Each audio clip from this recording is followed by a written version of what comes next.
L'eau se propageant sur Terre et nourrissant les sols est la source de toutes les formes de vie de cette planète.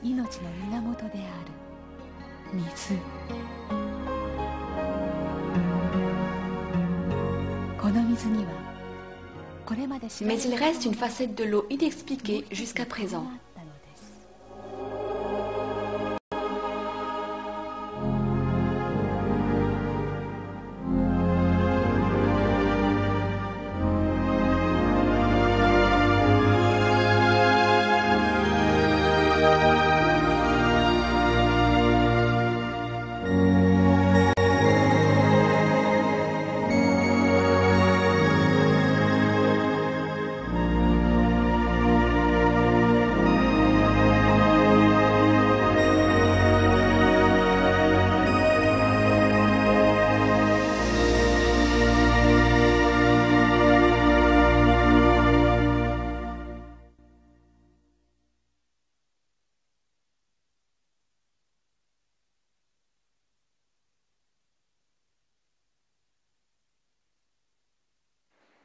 Le docteur Masaru Emoto de l'Institut général IHM étudie l'eau depuis de nombreuses années.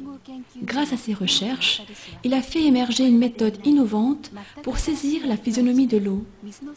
Il a publié des collections de photos basées sur ses travaux intitulés « Messages de l'eau ».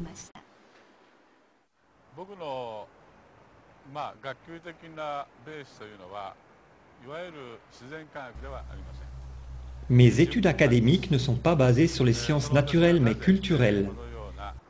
Même pour moi, cela reste un mystère d'expliquer comment je suis arrivé à trouver cette méthode. Le mode conventionnel de raisonnement de la science traditionnelle n'était pas suffisant pour pénétrer le monde de l'invisible, tel l'eau et l'ado.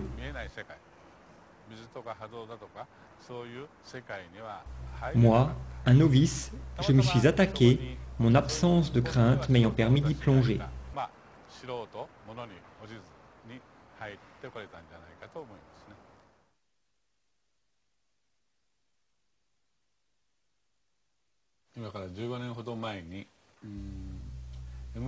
Il y a 15 ans, je suis rentré des USA avec un appareil de mesure de vibration appelé MRA. Je pouvais, grâce à lui, transférer des informations vibratoires dans de l'eau à microcluster, un type particulier d'eau, et j'ai créé de l'eau Hado. On put guérir de nombreux symptômes de maladie grâce à cette eau. Plus de 10 000 personnes furent traitées ainsi.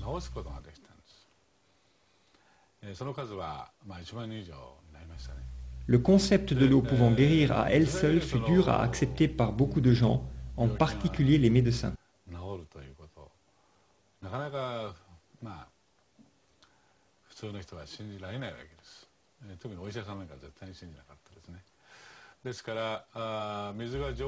La capacité de l'eau à conserver de l'information avait déjà été avancée par certains savants radicaux, mais cela restait à prouver. Je me creusais la tête chaque jour pour trouver une réponse.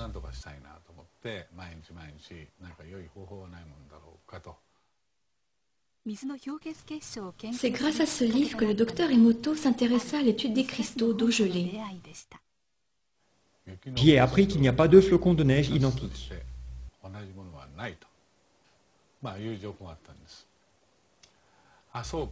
J'ai pensé, oh, des flocons de neige.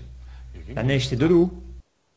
Si la neige fait des cristaux, alors l'eau doit aussi en faire lorsqu'elle est congelée.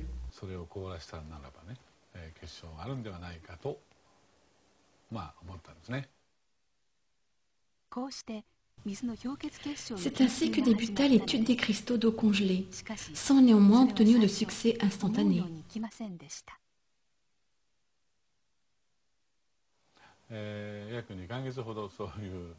Les 2 premiers mois furent durs, mais nous savions que nous pouvions réussir.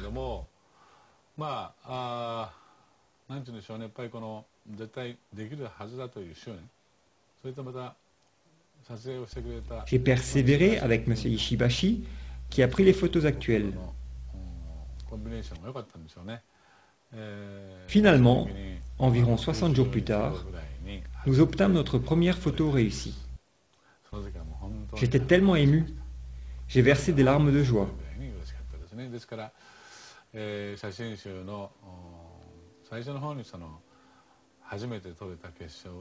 Cette toute première photo est au début de mon livre « Message from Water ». Je n'oublierai jamais ce cristal.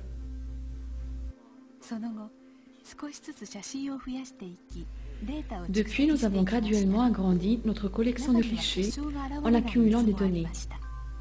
Certaines des eaux examinées ne montrèrent aucune formation cristalline.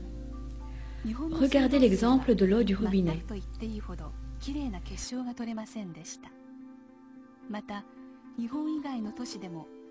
D'après ce que l'on a pu observer, les beaux cristaux étaient rares à partir de l'eau du robinet des villes japonaises.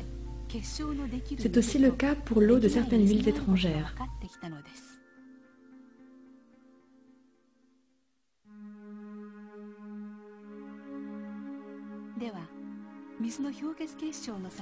Poursuivant nos recherches, nous découvrîmes que certains types d'eau produisaient de magnifiques cristaux alors que d'autres non. Comment sont photographiés les cristaux d'eau congelée?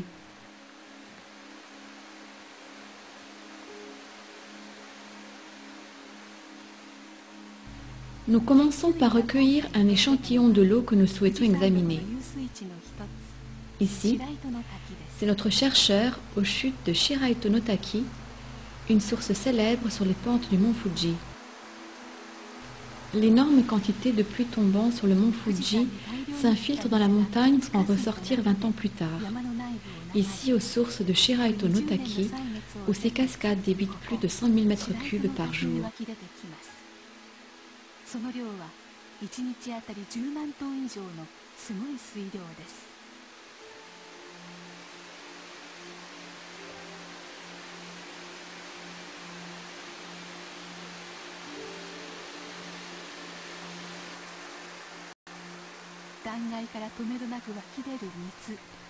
L'eau jaillit implacablement de la falaise.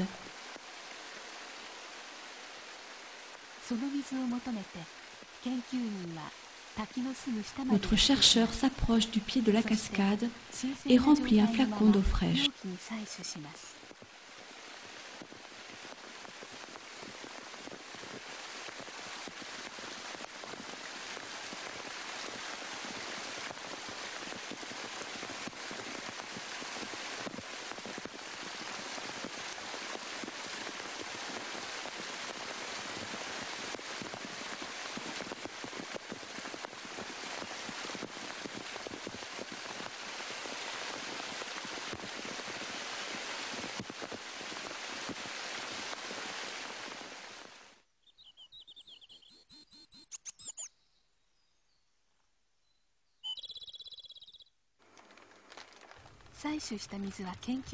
Il ramène l'échantillon d'eau à l'Institut. Tout d'abord, il frappe le fond du flacon pour activer l'eau.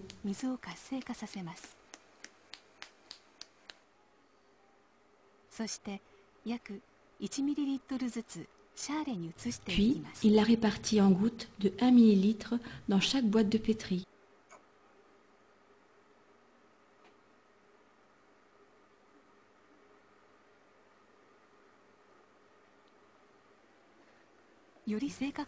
Pour obtenir une tendance cristalline plus précise, on réalise une cinquantaine de congélations de chaque échantillon d'eau.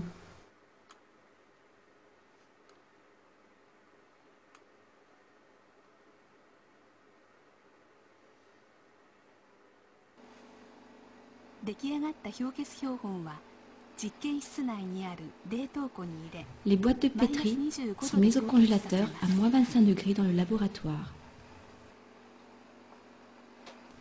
Les cristaux sont alors examinés à l'intérieur de notre laboratoire où est maintenue une température constante de moins 5 degrés.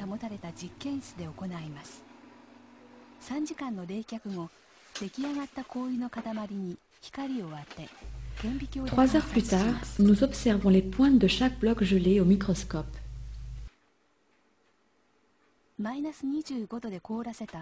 Sous l'effet de l'éclairage, le cristal se met à croître et à s'étendre lorsque sa température augmente. D'ordinaire, seuls quelques cristaux parmi la cinquantaine montrent une belle cristallisation hexagonale. Quel genre de cristaux va nous montrer l'eau des chutes de Shiraito no Taki?